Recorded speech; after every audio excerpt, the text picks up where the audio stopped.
السلام علیکم ناظرین، ASFU ورلڈ ٹی وی کے خصوصی پروگرام میں خوش آمدید۔ میں ہوں آپ کا میزبان سلیمان مبشر۔ ناظرین، پہلے سنا کرتے تھے، آج دیکھ بھی لیا کہ اللہ کے ہاں دیر ہے اندھیر نہیں۔ امریکی پاکستانی نژاد عدنان سید کو 23 سال جیل کی سلاخوں کے پیچھے اپنی گرل فرینڈ کو قتل کرنے کے الزام میں سزا کاٹنے کے بعد ایک ڈرامائی انداز میں رہائی مل گئی۔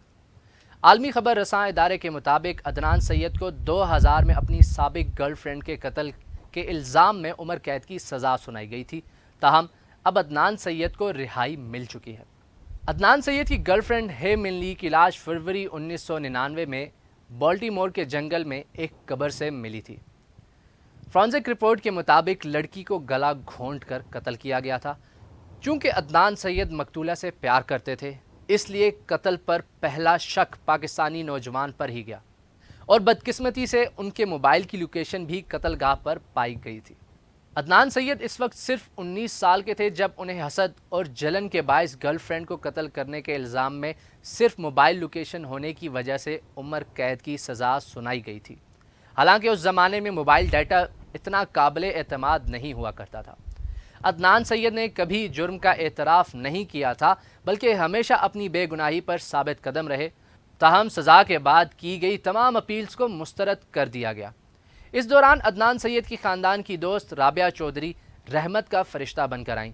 رابعہ نے سارہ نامی ایک امریکی صحافی کو ای میل کی اور ان سے نوجوان لڑکی کے قتل کی دوبارہ تحقیقات کی اپیل کی۔ صحافی سارہ نے پوڈ کاسٹ کی پہلی قسط میں یہ بات جاننے سے آغاز کیا کہ قتل کے وقت عدنان سید نے کہاں وقت گزارا تھا، جس کے لیے صحافی نے اس وقت کے طلبہ سے انٹرویو کیے۔ یہ طلبہ اب بڑے ہو چکے تھے۔ کامیاب ترین پوڈ کاسٹ سیریل کی بدولت اس کیس نے نہ صرف دنیا بھر میں توجہ حاصل کی، بلکہ ماہر جاسوس، تفتیش کاروں اور سابق پولیس افسران نے بھی اپنی اپنی رائے پیش کی۔ 12 اقساط پر مشتمل ہفتہ وار پوڈ کاسٹ میں اب یہ بات واضح ہو گئی تھی کہ اس کیس میں پولیس نے ایک بڑے ثبوت کو نظر انداز کیا، جو لاش پر سے عدنان سید کا DNA نہ ملنا تھا۔ سنسنی خیز پوڈ کاسٹ کی اقساط عدالتی ججوں کی نظر سے بھی گزریں، جس پر شہر بالٹیمور کے سٹی ڈسٹرکٹ کورٹ کی جج نے عدنان سید کی سزا ختم کر کے پولیس کو ہتھ کڑی کھول کر ملزم کو رہا کرنے کا حکم دیا۔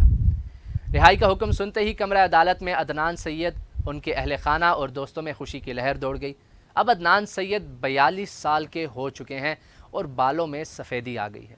پوڈ کاسٹ میں ہونے والی تحقیقات کے نتیجے میں اس کیس میں اب تک 2 مشتبہ افراد کے حوالے سے بھی نئی معلومات سامنے آئی ہیں۔ اس حوالے سے تحقیقات مکمل ہونے اور DNA رپورٹ آنے تک عدنان سید کو گھر میں ہی نظر بند رکھا جائے گا۔ دوسری جانب لی کے خاندان نے سیریل میں حصہ لینے سے انکار کر دیا تھا اور ہمیشہ اس بات پر اصرار کیا تھا کہ ان کا ماننا ہے کہ عدنان سید کو صحیح طور پر سزا سنائی گئی تھی۔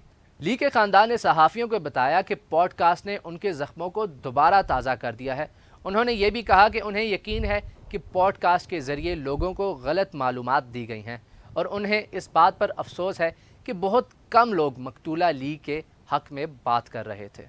اب سوال یہ پیدا ہوتا ہے کہ امریکہ جیسے ترقی یافتہ ملک کہ جہاں کے انصاف کے بارے میں پوری دنیا میں مثالیں دی جاتی ہیں، محض ایک چھوٹے سے ثبوت کے اوپر اس کیس کو اتنا لٹکایا گیا کہ ملزم کے بالوں میں سفیدی آ گئی۔ کیا عدنان سید کو مسلمان ہونے کی قیمت چکانی پڑی؟ کیا یہ اسلاموفوبیا کی مہم کا ایک حصہ ہے؟ ایسے بہت سے سوالات پیدا ہوتے ہیں۔ آپ بھی کمنٹس میں اپنے فیڈ بیک کا اظہار لازمی کیجیے گا۔ مجھے دیجیے اجازت، آپ سے ملاقات ہوگی اگلے شو میں۔ اپنا بہت سا خیال رکھیے گا۔ اللہ حافظ۔